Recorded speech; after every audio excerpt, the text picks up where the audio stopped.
Hello student. যে আগের দিনে যে পার্টটা ছিল সেটা ছিল হ্যালো অ্যালকেনের প্রিপারেশন একটা।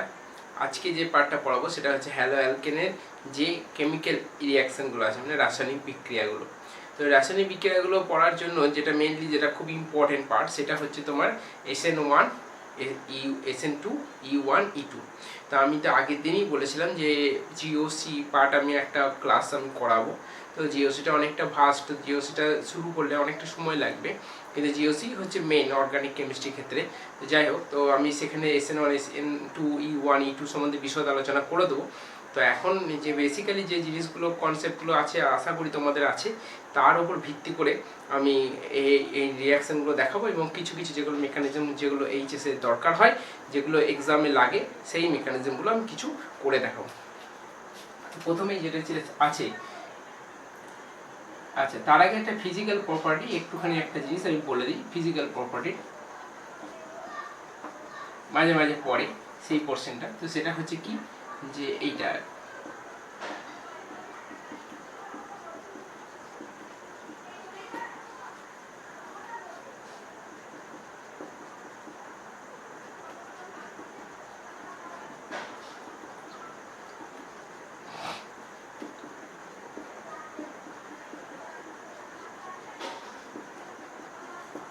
এটা। তো এখানে এই যে তিনটে আমি কম্পাউন্ড লিখেছি, এদের তিনটেরই মলিকুলার ফর্মুলা হচ্ছে সেম।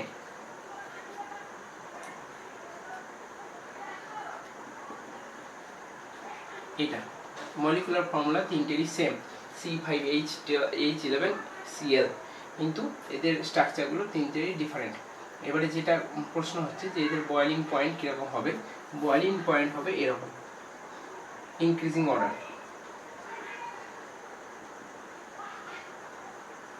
মানে এর বয়েলিং পয়েন্ট সব থেকে কম, তারপরে কেন হচ্ছে। তো সেটা ছোট্ট করে একটা এক্সপ্লানেশন আমি টেনে দিচ্ছি, সেটা মনে রাখতে হবে। সেটা মনে রাখলে অনেকগুলোর এক্সপ্লানেশন খুব সহজেই বার করা যায়। অন্যান্য ক্ষেত্রে এগুলো ইউজ করলে ওটা এক্সপ্লানেশন করা যায়। যেমন হচ্ছে এইটার ক্ষেত্রে দেখা যায় এটা ওপরে এবং নিচে দুটো সারফেস থাকছে, সেই সারফেস দুটো হচ্ছে ব্লান্ট সারফেস, মানে একটা চিত্রা সারফেস, যে সারফেসটা অনেকটা জায়গা দখল করে থাকে। তাহলে সেই যদি আলাদা করতে হয় তাহলে তোমাকে huge amount of energy supply করতে হবে। দ্বিতীয় ক্ষেত্রে দেখা যাচ্ছে একটা ব্লান্ট সারফেস রয়েছে আর একটা অলমোস্ট কার্ভ সারফেস রয়েছে, আর একটা অলমোস্ট কার্ভ সারফেস। তারপরে এই সারফেসের জন্য তোমাকে এনার্জি সাপ্লাই করতে হলেও এই সারফেসের জন্য অতটা এনার্জি সাপ্লাই করতে হবে না। আর এইটার ক্ষেত্রে দেখা যাচ্ছে পুরোটাই কার্ভ সারফেস, তারপরে এর ক্ষেত্রে এনার্জি সব থেকে কম লাগছে কী করতে, দুটো মলিকুলকে পৃথক করতে। এর থেকে সব থেকে কম এনার্জি লাগবে এটাতে, তারপরে লাগবে এটাতে, তারপরে এটাতে সব থেকে বেশি লাগবে। হ্যাঁ, তার জন্যই হচ্ছে তোমার বয়েলিং পয়েন্টের ডিফারেন্স হয়ে যাচ্ছে। এর বয়েলিং পয়েন্ট সব থেকে কম, তারপরে ক্লিয়ার হয়েছে। এখানে ছোট্ট একটা ঠিক বলে দিই, boiling point varies as 1 by branch. Means boiling point বাড়বে যদি ব্রাঞ্চ কমে, আর যদি ব্রাঞ্চ বাড়ে তাহলে বয়েলিং পয়েন্ট কমবে। মানে ব্যস্তানুপাতিক সম্পর্ক, ব্রাঞ্চ বাড়লে বয়েলিং পয়েন্ট কমবে, আর ব্রাঞ্চ কমলে বয়েলিং পয়েন্ট বাড়বে। এটা মনে রাখবে এবং এটা সব জায়গায় ইউজ করতে পারবে। এইটা এমন একটা সিস্টেম যেটা তুমি মনে রাখলে অনেক কিছু ক্ষেত্রে এই লটা অ্যাপ্লাই করে তুমি তার উত্তর দিতে পারবে। এটা হচ্ছে এটা ফিজিক্যাল প্রপার্টির মধ্যে পড়ে।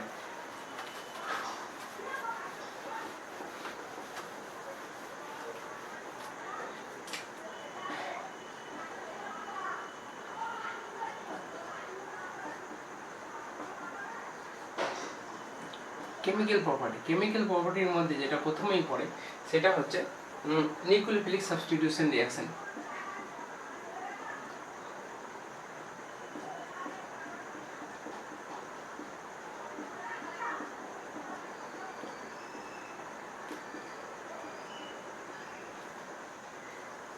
নিউক্লিওফিলিক সাবস্টিটিউশন রিঅ্যাকশনের আন্ডারে যেটা থাকছে সেটা হচ্ছে প্রথম OH গ্রুপ দ্বারা প্রতিস্থাপন।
দেখা যাচ্ছে কি যেহেতু প্রোটোনেশন হচ্ছে, প্রোটোনেশন হওয়ার জন্য এখানে SN1 SN2 দুটো রিয়াকশনই পসিবল। যেটা আগের দিনে আমি বলেছিলাম যে প্রাইমারি হলে কি হয়, সেকেন্ডারি কি হলে, এখানেও সেটাই আছে। প্রাইমারি হলে অনলি SN2 হবে, সুপার প্রাইমারি হলে অনলি SN2 হবে, প্রাইমারি হলে SN2 বেশি হবে, SN1 অল্প হবে।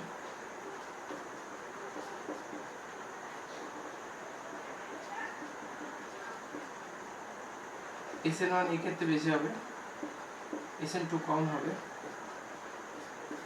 আর যখন টারশারি হবে তখন অনলি SN2 হবে, SN1 হবে।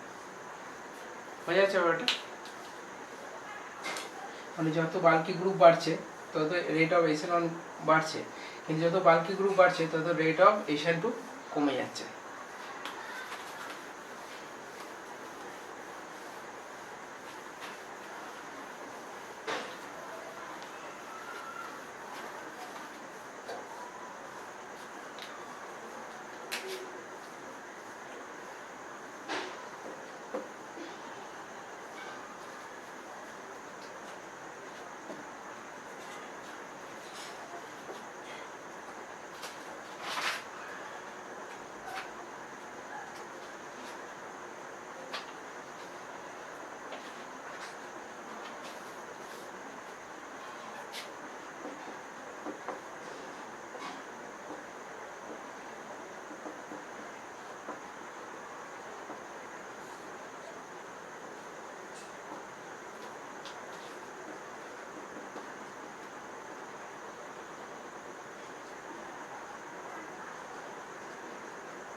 এই রিঅ্যাকশনটা উইলিয়ামসন সিনথেসিস নামে পরিচিত। এটি একটি পিওরলি SN2 বিক্রিয়া।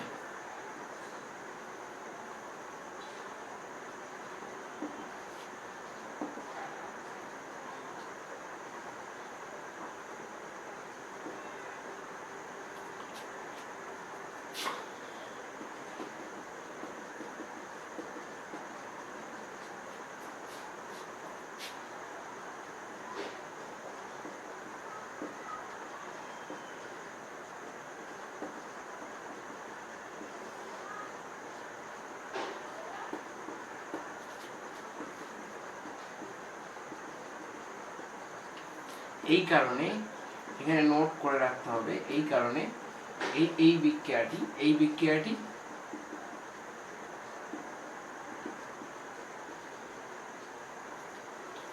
1 ডিগ্রি ও 2 ডিগ্রির ক্ষেত্রে হলেও 3 ডিগ্রি হ্যালাইডের ক্ষেত্রে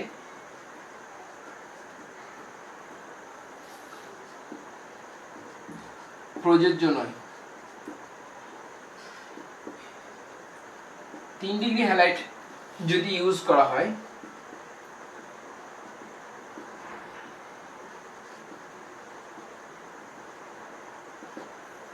সেক্ষেত্রে অ্যালকিন তৈরি হবে।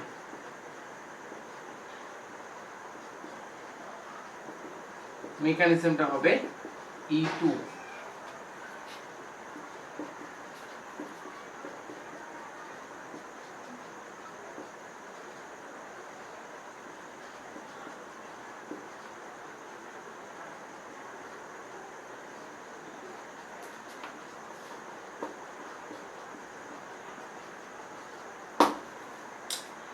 এটা যেহেতু টারশারি হ্যালাইড তাই SN2 প্রসেসে আর যেতে পারলো না, তাই E2 প্রসেসে কি করলো, E2 প্রসেসে একটা H কে খুলে নিয়ে সিএল কে লিবারেট করে দিল, বার করে দিল, দিয়ে এইটা তৈরি করলো অ্যালকিন।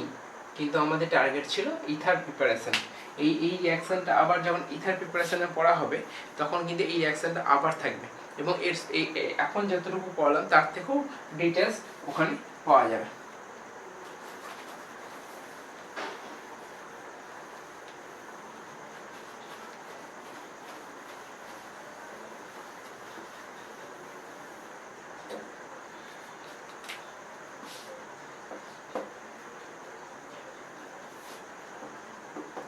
CN গ্রুপ দ্বারা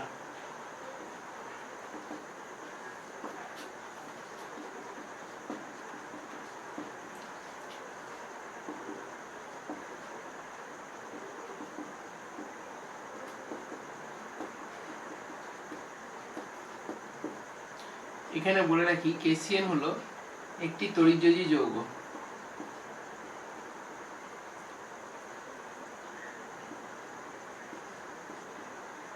যার ফলে খুব সহজেই K প্লাস এবং Cn মাইনাসে বিয়োজিত হয় এবং Cn মাইনাস একটি স্ট্রং নিউক্লিওফাইল, তাই এই বিক্রিয়াটি সোজাসুজি SN2 মেকানিজমকে ফলো করে। তাহলে কিভাবে হয়,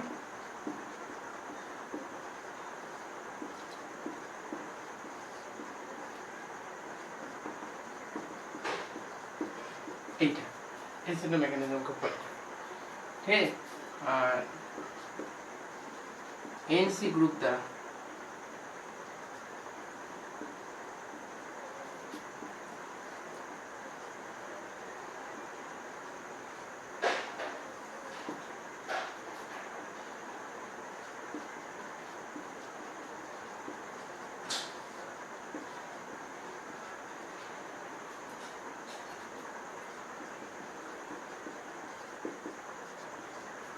এটা তৈরি হবে। এই প্রক্রিয়াতে এই কম্পাউন্ডটা কিন্তু সমযোজী, যার ফলে আর এটা বিয়োজিত হয় না এবং বিয়োজিত হয়ে Cn মাইনাস তৈরি করে না। এই প্রক্রিয়াটা SN1 মেকানিজমকে অনুসরণ করে। দেখাচ্ছে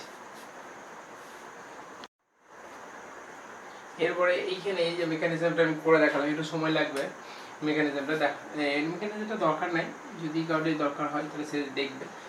এই লোন পেয়ারটা এখানে দিল এই এজিতে, কারণ এজির অনেক ভ্যাকেন্ট অরবিটাল প্রেজেন্ট আছে, তার ফলে এইটা প্লাস হলো এটা মাইনাস হলো, এই বন্ডটা ভেঙে এখানে মাইনাস দিলে এর মাথায় প্লাস পেলো, এই বন্ডটা ভেঙে এখানে মাইনাস দিলে এর মাথায় প্লাস দিল, তো এটা কম্পাউন্ডটা বেরিয়ে চলে গেল। এটা কার্বোকাটায়ন তৈরি করলো। কার্বোকাটায়ন তৈরি হওয়া মানে আমাদের SN1 স্টেপটা এগিয়ে গেলাম, কারণ SN1 এ আমরা সবসময় জানি কার্বোকাটায়ন উৎপন্ন হয় ইন্টারমিডিয়েট হিসাবে। এবার এখানে কার্বনের মাথায় যখন মাইনাস করলে এখানে ট্রিপল বন্ড আছে বলে এখানে ইলেকট্রন ডেনসিটি প্রচুর আছে বলে সেই ইলেকট্রন ডেনসিটিটা এর সঙ্গে রিপালসিভ হচ্ছে বলে এটা কমানোর জন্য এই বন্ডটা ভেঙে গেল। বন্ডটা ভেঙে গিয়ে এখানে মাইনাস দিলে এখানে প্লাস দিল, দিয়ে এটা লোন পেয়ারটা ফিক্স তৈরি করে ফেললো, লোন পেয়ার যেটা ছিল। তার মানে ইলেকট্রনিক কনফিগারেশনটা কেমন দাঁড়ালো, 2s2 2p2 কার্বনের ইলেকট্রনিক কনফিগারেশন এটা দাঁড়িয়ে গেল। এখানে একটা সিগমা করেছে, এটা একটা পাই করেছে, তাহলে একটা ভ্যাকেন্ট অবস্থায় পড়ে থেকে গেল। তখন নাইট্রোজেনের যে লোন পেয়ার আছে, নাইট্রোজেনের মাথায় যে লোন পেয়ার আছে সেটা হচ্ছে 2s2 এর লোন পেয়ারটা, সেই লোন পেয়ারটা এখানে ডোনেট করলো, ঠিক আছে। কিন্তু এর মাথায় আগে থেকে এখানে একটা মাইনাস এসে শিফট করেছে, সেই মাইনাসটা এখানে অ্যাটাক করে এটা তৈরি করলো এবং এটা কার্বোকাটায়ন হয়েছিল বলে এটা SN1 প্রসেস হলো বলে NC তৈরি হলো। NC বোঝা গেছে? অবশ্যই আশা করি সবাই বুঝতে পেরেছো।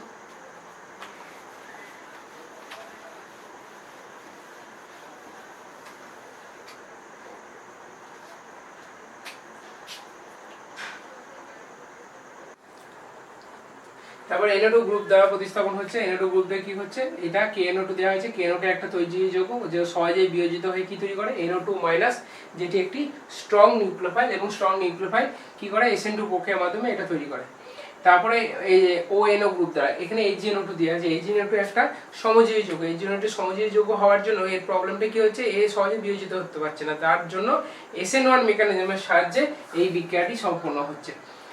আর এটা NH2 গ্রুপ দ্বারা প্রতিস্থাপন হচ্ছে। NH2 গ্রুপ দ্বারা কি অ্যামিন গ্রুপ দ্বারা এখানে প্রতিস্থাপন হচ্ছে। এই গ্রুপটা এই ততক্ষণ পর্যন্ত এই রিঅ্যাকশনে চলবে যতক্ষণ পর্যন্ত নাইট্রোজেনের হাইড্রোজেন উপস্থিত থাকবে, এবং সর্বশেষে কি হবে, নাইট্রোজেনের একটা লোন পেয়ার দিয়ে বিক্রিয়াটা সম্পন্ন হবে। ওই জন্য এটা 4 বার সম্পূর্ণ হচ্ছে। যদি এখানে নাইট্রোজেন দিয়ে না লোন পেয়ার দিয়ে না করা হয় তাহলে এটাই লাস্ট প্রোডাক্ট হবে। আচ্ছা, এখানে যদি লোন পেয়ার দিয়ে প্রথমে কি করছে, প্রোটোনেশন করছে, প্রোটোনেশন করে অ্যামিন একটা নিউক্লিওফাইল তৈরি করছে, স্ট্রং নিউক্লিওফাইল, সেই স্ট্রং নিউক্লিওফাইল এখানে অ্যাটাক করছে এবং এটা SN2 প্রক্রিয়ার মাধ্যমে ঘটছে, এবং এটা ততক্ষণ পর্যন্ত চলতে হবে যতক্ষণ পর্যন্ত নাইট্রোজেনের হাইড্রোজেনগুলো উপস্থিত থাকবে। এবং যদি এখানে বলতে হবে যদি এক্সেস মিথাইল ক্লোরাইড দেওয়া হয়, মানে আমি যেটা দেখি সেটা মিথাইল ক্লোরাইড যদি দেওয়া হয়, যদি না দেওয়া হয় তাহলে সেক্ষেত্রে হবে না। আচ্ছা, বোঝা গেছে এই পর্যন্ত?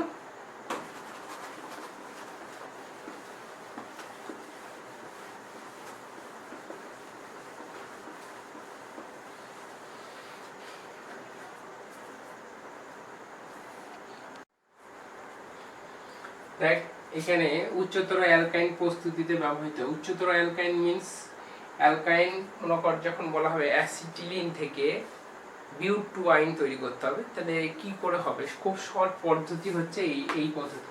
লিকুইড অ্যামোনিয়া এবং সোডিয়ামের উপস্থিতিতে দিলে এখানকার যে এইগুলো আছে সেগুলো রিপ্লেসড হবে সোডিয়াম দিয়ে পরবর্তী ক্ষেত্রে মিথাইল ক্লোরাইড বা যত যেরকম কার্বন সংখ্যা বৃদ্ধি করতে হবে সেরকম অ্যালকিল হ্যালাইড ইউজ করতে হবে, তাহলে এটা সেরকম লং চেন যুক্ত অ্যালকাইনে রূপান্তরিত হবে। তারপরে আসছে অপনয়ন বিক্রিয়া। অপনয়ন বিক্রিয়া খুবই ইম্পর্টেন্ট এলিমিনেশন রিয়াকশন। তো এটা কি প্রসেস করে? অ্যালকোহলীয় কেওএইচ দেয়, সেখানে কি প্রসেস হবে? E2 মেকানিজম হবে। এটা রিয়াকশনটা আর এটা মেকানিজমটা দেখানো হয়েছে। মেকানিজমটা কি? OH মাইনাস প্রথমে H প্লাসকে টেনে নিচ্ছে এবং এই বন্ডটা ভাঙবে, এইখানে এসে অ্যাটাক করবে আর এই বন্ডটা ভেঙে যাবে। এটা হচ্ছে একবার বন্ড তৈরি হচ্ছে, এটা বন্ড ব্রেক হচ্ছে, এটা বন্ড তৈরি হচ্ছে, আবার এটা বন্ড ব্রেক হচ্ছে। এই স্টেটটার নাম হচ্ছে কি? ট্রানজিশন স্টেট, TA স্টেট বা অ্যাডিশনাল স্টেট, যে কোনো একটা বলা যেতে পারে। এবং তারপরে এটা তৈরি হচ্ছে অ্যালকিন। ঠিক আছে?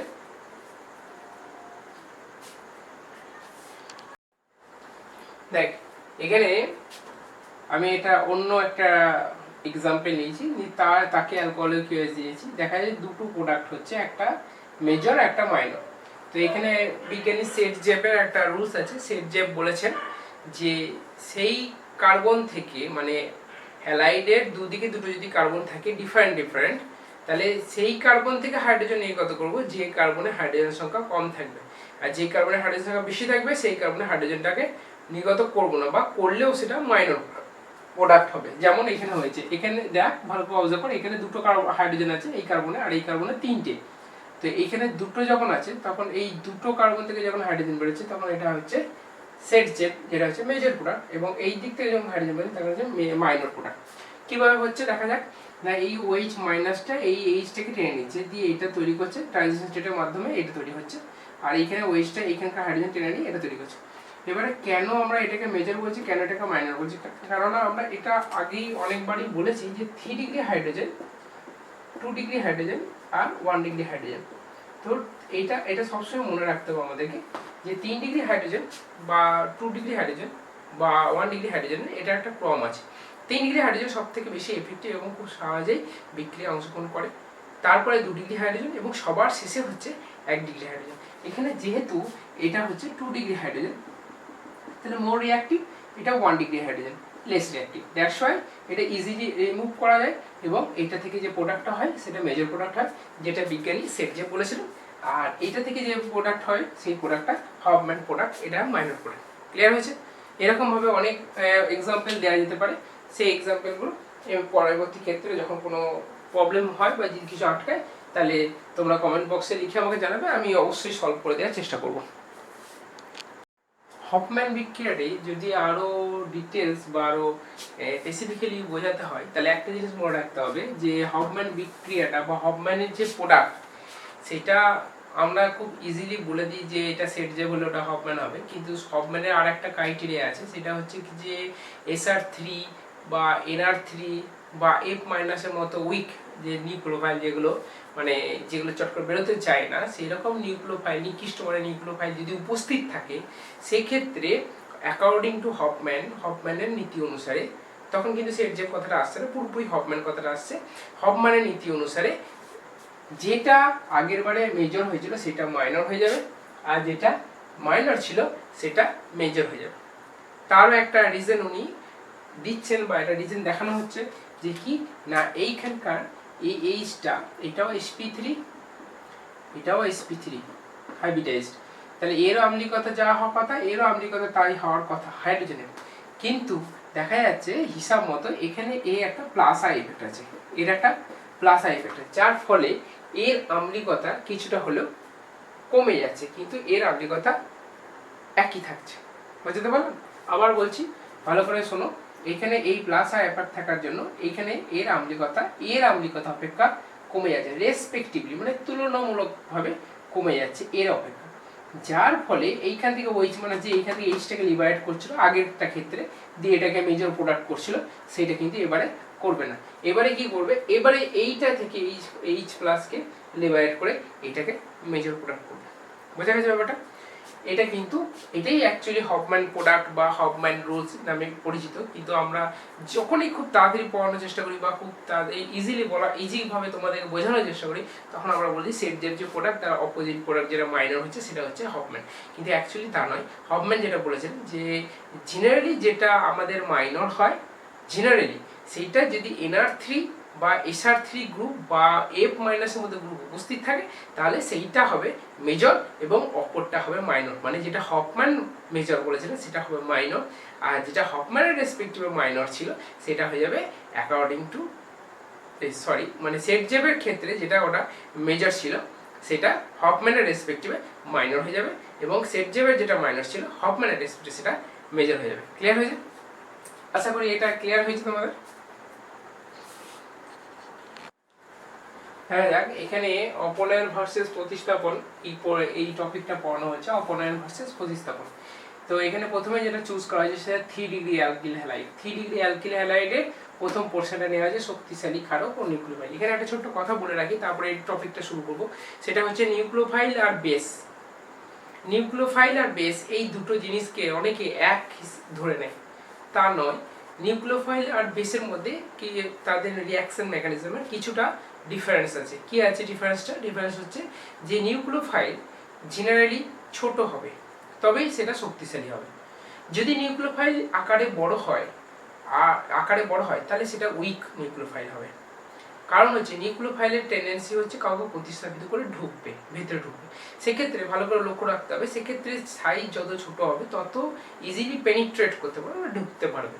কিন্তু যত সাইজে বড় হবে সে কিন্তু পেনিট্রেট করতে পারবে না, ঢুকতে ভেতরে পারবে না।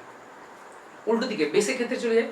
বেসের আমাদের কনসেপ্ট কি আছে যে H+ খেয়ে নেয়, তার মানে কি ও বাইরে থেকে নিয়ে নেবে, তার মানে ওর সাইজ বড় হলেই ও ভালো, ও বাইরে থেকে খেয়ে নিয়ে চলে যাবে।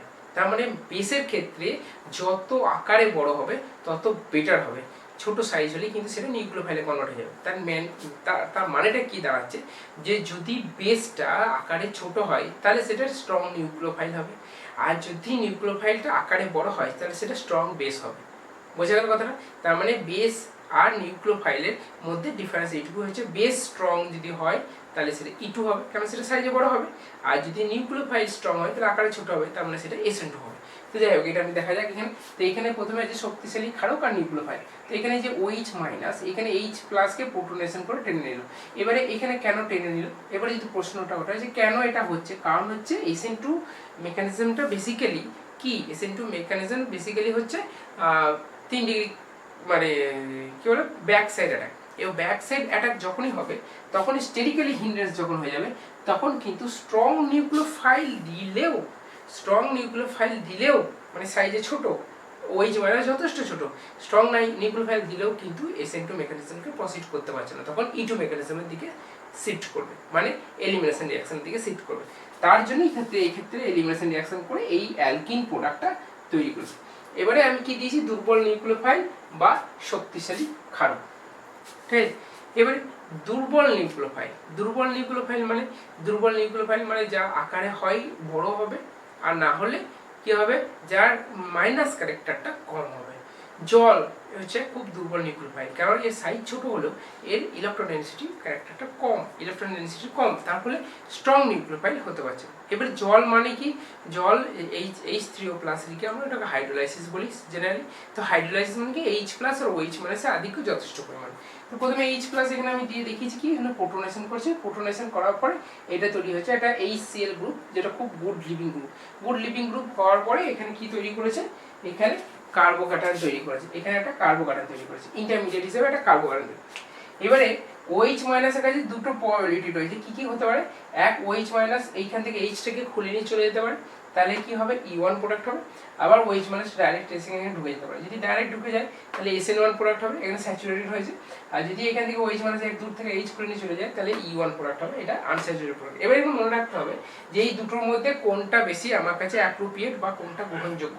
এবারে দেখতে হবে, তখন দেখতে হবে যে নিউক্লিওফাইলের সাইজ ছোট না বড়। এখানে দেখো নিউক্লিওফাইলের সাইজ যদি ছোট, তাহলে এই ক্ষেত্রে কিন্তু E1 এর থেকে SN1 রিঅ্যাকশনটা বেশি প্রেফারেবল হবে, দুটোই প্রোডাক্ট হবে না, তা বেশি কম থাকবে, এইটা সেক্ষেত্রে বেশি হবে, এটা কম হবে। কিন্তু যদি এটা সাইজে বড় হতো তাহলে SN1টা কম হতো, E1টা বেশি হতো। বোঝা গেল? আশা করি বোঝা গেছে।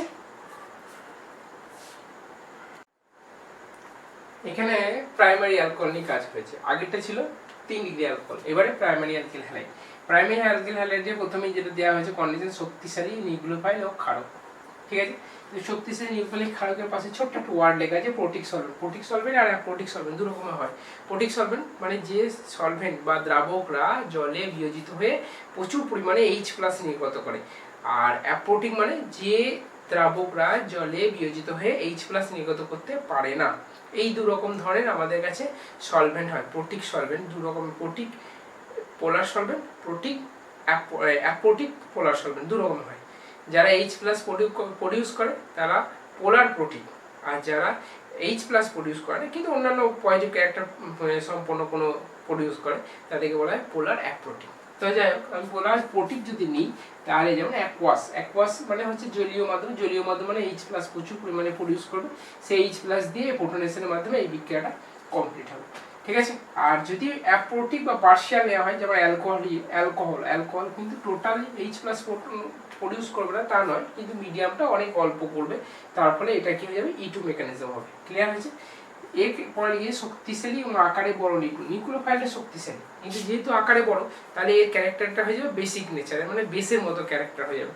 বেসের মতো ক্যারেক্টার হয়ে গেলে কি হয়, দূর থেকে খুলে নিয়ে চলে যায়। আমি দেখিয়েছি যে দূর থেকে খুলে নিচ্ছে H-টাকে, তাহলে এই বেসের ক্যারেক্টার হোল্ড করছে না।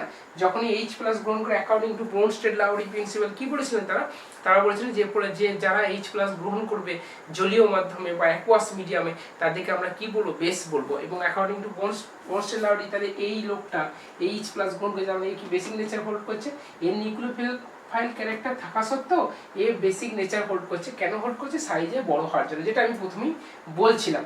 তো এটা যখন এটা এই মেকানিজম করবে E2 মেকানিজমের মাধ্যমে এটা তৈরি করবে। ক্লিয়ার হয়েছে? আশা করি বোঝা গেছে তোমাদের। আর সেকেন্ডারি অ্যালকিল হ্যালাইডের ক্ষেত্রে তিনটে অপশন থাকবে। একটা শক্তিশালী ক্ষারক ও নিউক্লিওফাইলের সঙ্গে। শক্তিশালী ক্ষারক ও নিউক্লিওফাইলের সঙ্গে হলে দুটোই হতে পারে, কারণ এখানে যে নিউক্লিওফাইলটা সাপ্লাই করা হয়েছে OH- তার আকারে ছোট এবং শক্তিশালী, তার ফলে এটা দুটোই করতে পারবে। SN2O করতে পারবে, আবার E2O করতে পারবে, মানে দুটোই অলমোস্ট সেম অ্যামাউন্টের প্রডিউসড করবে। ক্লিয়ার? এখানে কি হয়, শক্তিশালী এবং আকারে বড়। এখানে দেওয়া হয়েছে শক্তিশালী কিন্তু আকারে বড়, তাহলে আমি বারবার করে বলছি যে আকারে বড় হলেই সেটা বিহেভিয়ার হয়ে যাবে বেসের মতো, আর বেসের মতো হলেই সেটা দূর থেকে খুলে নিয়ে চলে যাবে, আর খুলে নিয়ে চলে গেলে সেটা E2 মেকানিজম হোল্ড করবে। এই যে E2 মেকানিজম হোল্ড করেছে বলে শুধুমাত্র E2 প্রোডাক্ট হয়েছে, এখানে দুটোই হয়েছে E2 এবং SN2। আচ্ছা, এইখানে শেষে ঠিক আছে দুর্বল নিউক্লিওফাইল এবং ক্ষারক। এবং দুর্বল নিউক্লিওফাইল আর ক্ষারক দিলে আমরা জানি, বারবার করে জানি যে SN1 এর যে প্রধান ক্যারেক্টার আছে সেই প্রধান ক্যারেক্টারের মধ্যে যেটা পড়ছে সেটা হচ্ছে যে দুর্বল নিউক্লিওফাইল দিতে হবে। তো দুর্বল নিউক্লিওফাইল যেই দেওয়া হবে সেই দুর্বল নিউক্লিওফাইল দেওয়ার সঙ্গে সঙ্গে এটা কি হয়ে যাবে SN1 এবং E1, এবং মাঝের ইন্টারমিডিয়েটটা অবশ্যই কি হবে, কার্বোক্যাটায়ন ফর্ম করবে, এবং কার্বোক্যাটায়ন ফর্ম করার জন্যই SN1 এবং E1 দুটোই হোল্ড করবে। বোঝা গেছে? আচ্ছা, এরপরে যে পোর্শনটা আছে সেই পোর্শনটা হচ্ছে ধাতুর সঙ্গে বিক্রিয়া। তো ধাতুর সঙ্গে বিক্রিয়া মানে হচ্ছে বেসিক্যালি গ্রিগনাট। তো গ্রিগনাটের সঙ্গে যে বিক্রিয়াটা আছে সেটা বিশদভাবে আমার এই প্রথম ইউটিউবে যে আমি দিয়েছিলাম সেটা বাংলাতেই করা আছে, এবং সেই ইউটিউবে লিঙ্কটা অবশ্যই তোমাদেরকে আমি শেয়ার করে দেবো। অ্যাকচুয়ালি আমার দুটো ইউটিউব এই মুহূর্তে চ্যানেল রয়েছে, একটা হিন্দি প্লাস ইংরাজি, ওখানে বেসিক্যালি যেটা করা হয়েছে সিবিসি বোর্ডের জন্য, আর একটা হচ্ছে বেঙ্গলি বোর্ডের জন্য এটা করা হয়েছে নতুন করে। তো ওইখানে যে লিঙ্কটা আছে সেটা আমি এইখানকে শেয়ার করে দেবো যাতে তোমাদের পড়তে সুবিধা হয়। গ্রিগনাট রিয়েজেন্টটা পুরোপুরি প্রথম আমার ভিডিওটা দেওয়া আছে, ওটা তোমরা দেখে নিও। এবং এর পরের দিন যে এপিসোডটা আমরা করবো বা যে ভিডিওটা আমি দেবো সেই ভিডিওটা হ্যালো অ্যারিনের ওপরে থাকবে, এবং খুব তাড়াতাড়ি দেবো ওটা যাতে তোমাদের পড়তে খুব সুবিধা হয়। তার জন্য হয়তো 2-3 দিনের মধ্যে আমি ওই নতুন যে হ্যালো অ্যারিনে ভিডিওটা আসবে সেটা আমি দিয়ে দেবো। আর এর মধ্যে তোমরা ভালো করে পড়াশোনা করবে। এটার উপরে যা পড়াশোনা বা যা এনকোয়ারি থাকবে তোমরা আমার ডেসক্রিপশনে বা তোমার হোয়াটসঅ্যাপ নাম্বার তোমার দেওয়াই থাকছে। তোমরা যদি কোনো প্রবলেম হয় অবশ্যই যোগাযোগ করো। যে কোনো প্রবলেম আমি জুম অ্যাপের সঙ্গে তোমাদের কন্ট্যাক্ট করে আমি সেটাকে সলভ করার চেষ্টা করব। ওকে, বেস্ট অফ লাক।